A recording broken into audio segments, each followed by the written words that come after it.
ایک لڑکے کو کیسا ہونا چاہیے اور ایک لڑکی کو کیسا ہونا چاہیے۔ لڑکا ہمیشہ کبھی کسی کی عزت پر اگر اس نے آنکھ اٹھا کر دیکھا تو اس کو یہ لازمی سوچنا چاہیے کہ اس کے گھر کے اندر بھی ماں بھی ہے اور بہنیں بھی ہیں، ان کا ضرور سوچنا چاہیے۔ اگر آپ کسی لڑکی کی عزت برباد کریں گے تو کل آپ کو اس کا حساب دینا پڑے گا۔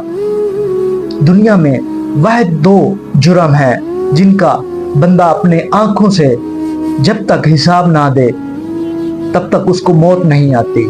ایک، اگر اس نے کسی کی عزت لوٹی ہے تو اس کا حساب اس کی بہن سے، اس کی بیٹی سے، اس کی ماں سے ضرور نکلے گا۔ اور ایک، وہ جو ماں باپ کا گستاخ ہے، جس نے ماں باپ کے ساتھ برا سلوک کیا، اللہ پاک اس کو تب تک موت نہیں دیتا جب تک اس کے ساتھ اس کے بچے برا سلوک نہ